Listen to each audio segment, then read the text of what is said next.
Tonight, as the curtains are set to close on COP28, we fact-check our Premier's claims on Saskatchewan sustainability.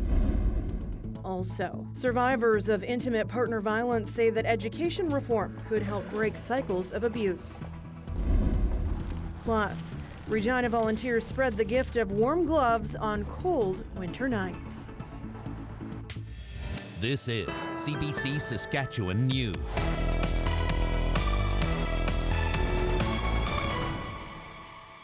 It is Monday, December 11th, and the CBC Saskatchewan News starts right now. Good evening and thank you for watching. Premier Scott Moe has been in Dubai since last week for COP28, the United Nations Climate Change Summit. He says he's there to talk about Canada and Saskatchewan's oil and gas industry. But environmental and policy experts say not all of the claims he's making are accurate. Dane Patterson has more. Saskatchewan Premier Scott Moe has made claims before and during the UN Climate Summit in Dubai, but what can we confirm? Well, Moe says he's joined by Saskatchewan and Canadian oil and gas companies at the summit.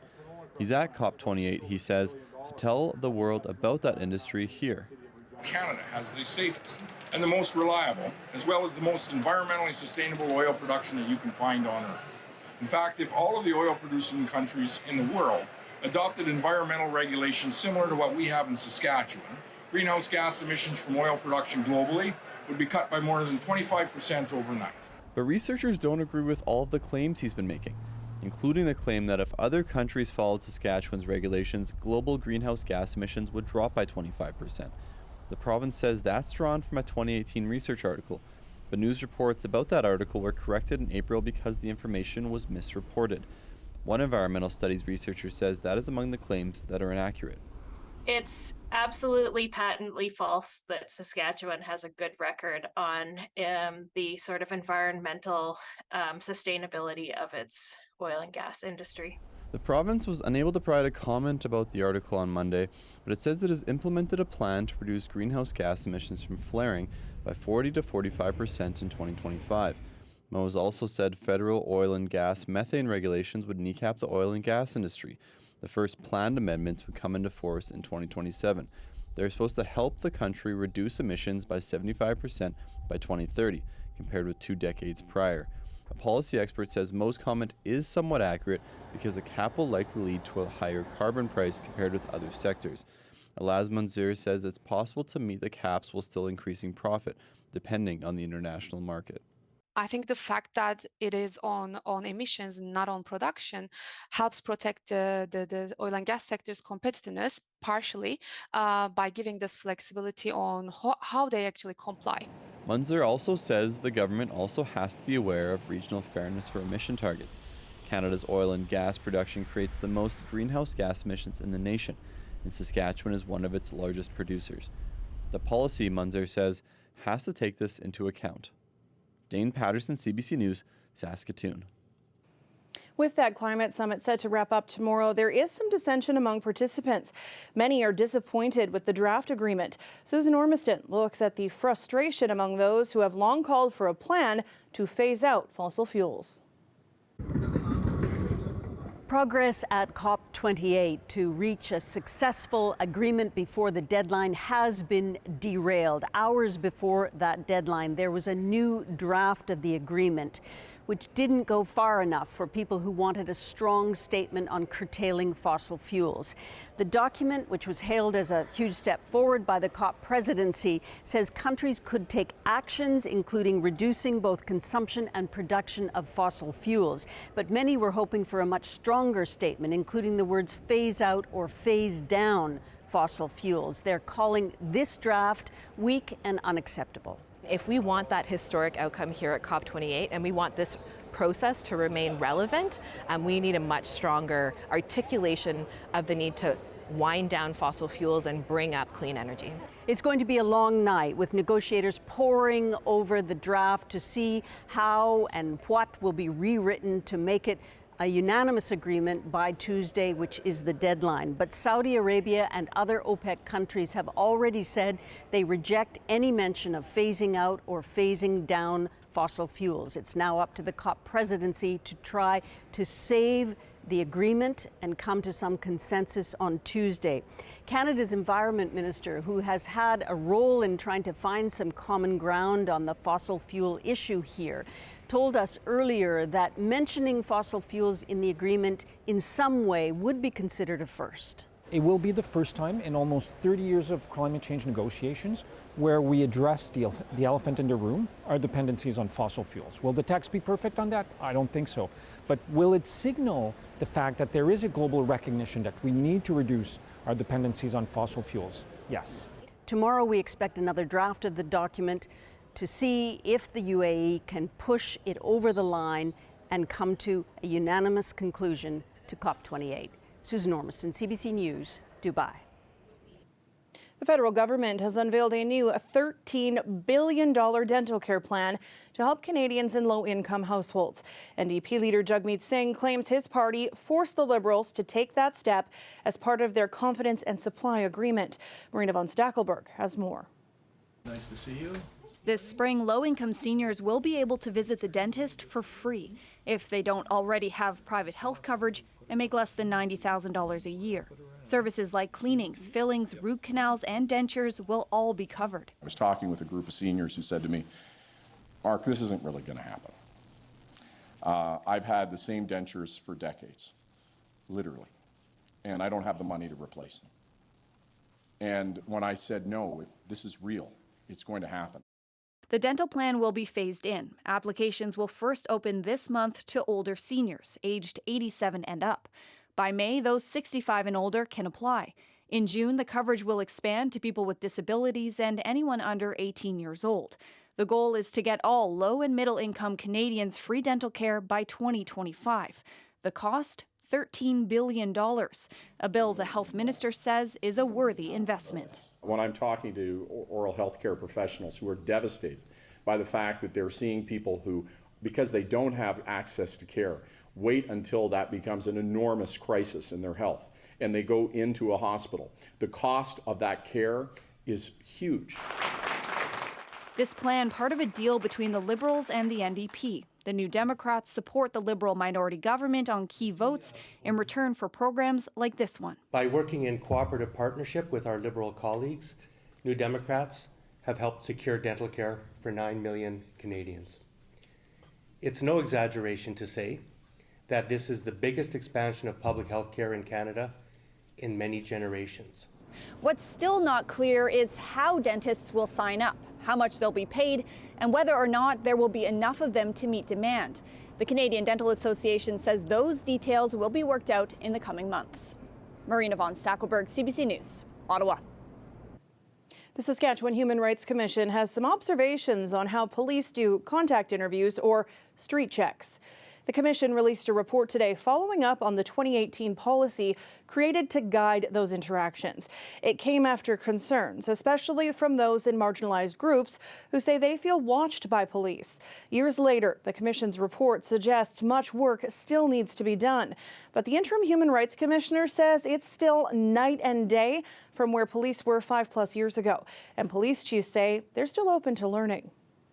Now that they are being conducted according to the policies and doing it within the parameters of those policies, I believe that the relationship between the police and the community has increased greatly. You don't want to see police just driving by and not having that interaction. It's that interaction with people that helps us understand why people need help or why people are in need of services or what we can do to help them. Under the 2018 policy, police are only allowed to approach someone if it doesn't involve a known incident or offense. For example, in a case where an officer might be concerned about a person's safety. We have known for years that Saskatchewan has the highest intimate partner violence and family violence rates among all of the provinces. Now, some survivors and educators want education reform to address this issue. Pratush Dayal reports. I just wanted to die. I didn't want to live anymore. Crystal McLean dealt with physical, mental, emotional, and sexual abuse in a relationship. Started off with just pushes and pulls of the hair, yanks of the arm, and then it turned into full-on beatings. I left probably over 50 times. And I just kept returning. I couldn't break the cycle. Last year, the rate of intimate partner violence victims in Saskatchewan per 100,000 people was 1,868 in the north, 537 in central Saskatchewan, and 396 in the south. That's according to the RCMP. My oldest, he remembers. McLean wants to see changes to the education system to improve these statistics. She says she wants to be part of the solution and is teaching at-risk youth about healthy boundaries and relationships. We need to educate and we need to empower people, maybe about warning signs, first signs of domestic violence. We need to start young, we need to start with our youth. The province says topics such as healthy relationships, dating standards, and coercive control are addressed in health education, but experts say it's not in depth until grade 9, and it's not consistent from school to school. Teacher Christopher Duick says it all depends on the resources available to teachers and divisions. He's taught Health 9 for more than a decade. It allows for many teachers to escape the teaching of it. And I fully believe that in some schools, in the Health 9 classes, these subjects are either glossed over or done poorly or not with a lot of depth or detail. Whether you're male or female, our children are paying a price that they should never have to pay. Survivor and advocate Brenda Ottenbrett is trying to change that curriculum after her own experience. Where you lose your autonomy, where you lose a bit of yourself every time. So the not being able to pay for feminine products after I had a baby, that's dehumanizing. She says modules about intimate relationships should become core subjects. Where we learn healthy and unhealthy, proper boundaries, and what coercive control looks like. And you teach it in an appropriate manner all the way up, but it's mandatory. So that I know it will be 10, 15 years that we see the change. McLean says her wounds have healed, but memories of the abuse still come in flashbacks. She believes education is one solution that could help save others from trauma. We need to teach them about self-worth and self-love and self-respect. Pratish Dayal, CBC News, Saskatoon. Regina police are working in conjunction with the Regina Fire Department and the Coroner Service after a fatal house fire over the weekend. It happened here on the 800 block of Ray Street on Saturday morning. A 911 call came in from people who were passing by just after 8:30 a.m. who saw smoke coming from the house. Regina's fire marshal says by the time crews arrived, flames were also visible outside. Crews did a rapid attack, did a primary search for victims. We did find 2 people upstairs. We removed them, and unfortunately they were declared deceased. RIBA says there were 4 people inside the house at the time of the fire. 2 people did make it outside with minor injuries, and they were outside when first responders arrived. The fire department says a home next door was damaged, leaving 4 other people displaced as well. Fire investigators are still working to determine the cause. Regina police secured the scene and will stay there until the investigation is complete. Saskatoon's fire chief has announced he is retiring. It's been an incredible career over 36 years. It was a hard decision. Now that the decision is made, I'm very excited for the future of SFD. Morgan Hockle started out as a firefighter before he became a captain, battalion chief, and then assistant chief. In 2015, he was named chief of the fire department. He has not yet decided on his final day, but Hockle's expected to finish up before the end of March. This weather is for the birds. A windy one in the Queen City and right across southern part of the province today. The wind gusts taking the wind chill down 10 degrees from what are actually some balmy temperatures. So how long are we stuck with the wind gusts? Ethan will have your forecast after the break. Stay with us.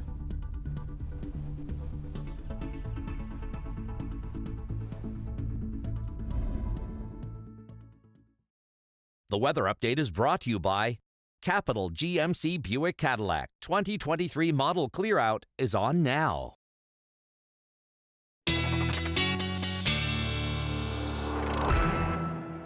Welcome back. Our weather specialist, Ethan Williams, joins me now. And we managed to stay put today because the wind could have blown us around. Oh, yeah. It was very windy, especially as we headed through the day through Regina, Saskatoon, good chunk of the province. And yes, it is still windy right now as well. Gusts starting to pick up on the eastern side of the province, still in kind of that 50 to 60 range. Regina, Saskatoon, we're not completely out of it yet. We're still pretty breezy at the moment. They are finally starting to come down, though, as you get into the southwest corner of the province. And these are coming from the northwest, so they're brisk. And yes, dropping our temperatures, or at least making the temperatures around -4, -5.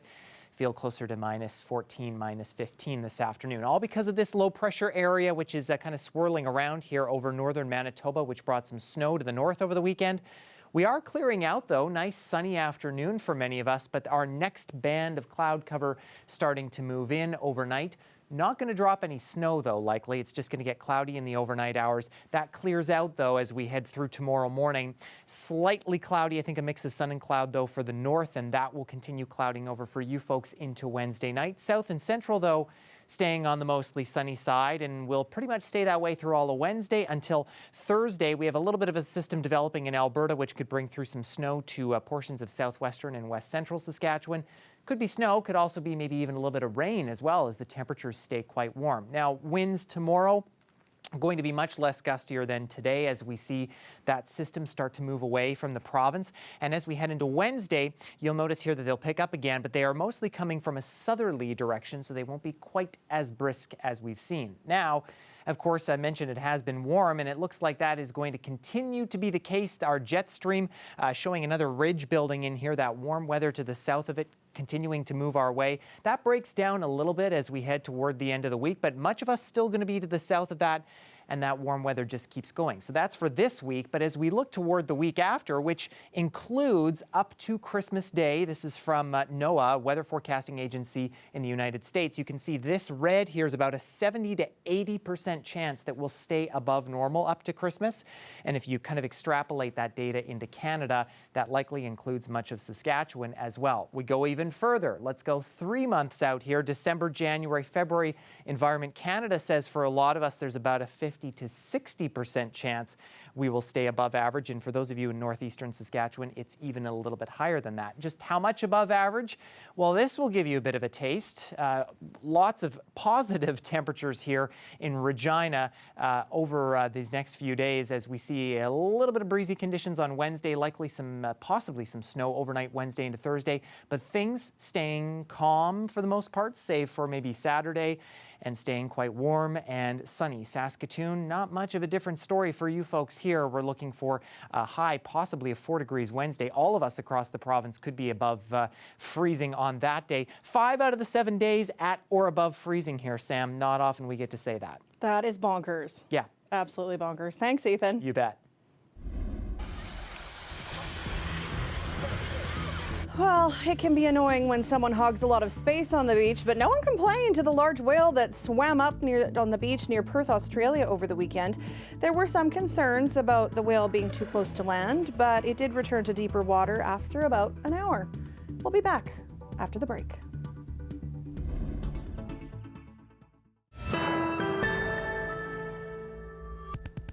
In Regina, a volunteer program is literally spreading the warmth.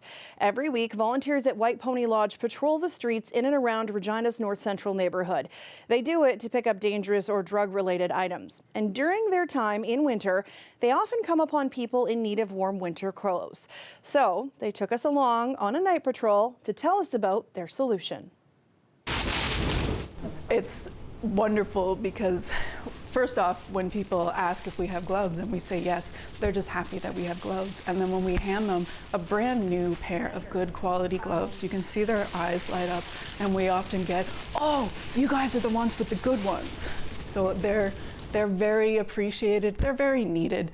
It's Saskatchewan. I know it's not that cold out tonight, but we get -30, -40, and your extremities are what go cold first.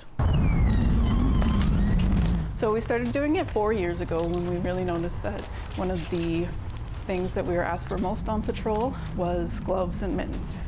toques, they don't really wear out over time. People can donate old toques, old scarves, and they're still fine, but mitts and gloves, they pretty much wear out every winter.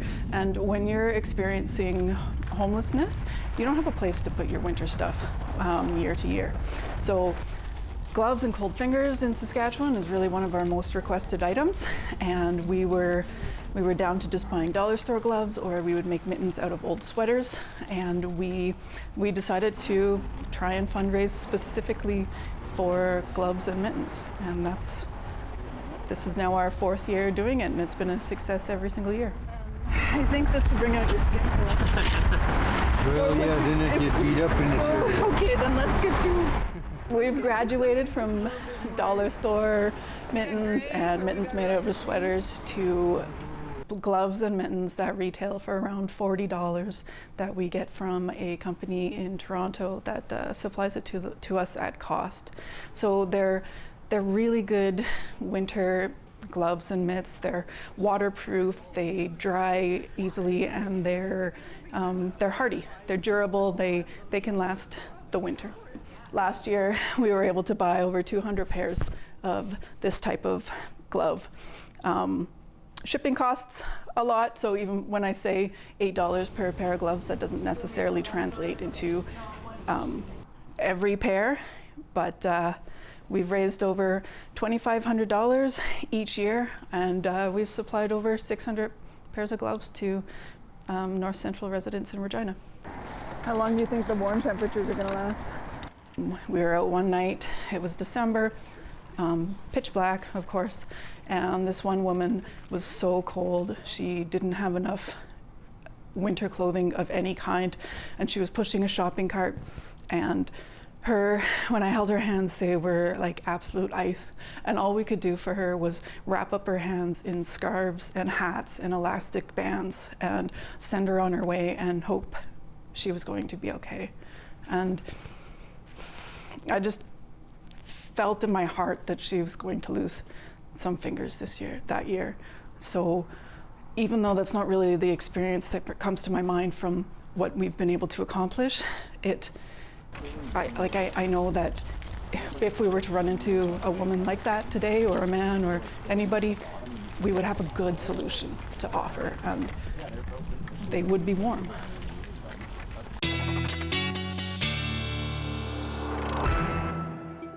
My gosh, this community is full of special people. Ethan is back with one last look at our weather. Yeah, and it's a good thing some people out there have some extra warm clothes, because you will likely need it tonight in Regina. We're looking at a temperature of around -12 at midnight. Keep in mind, though, the winds are going to continue to diminish, so they won't be too strong.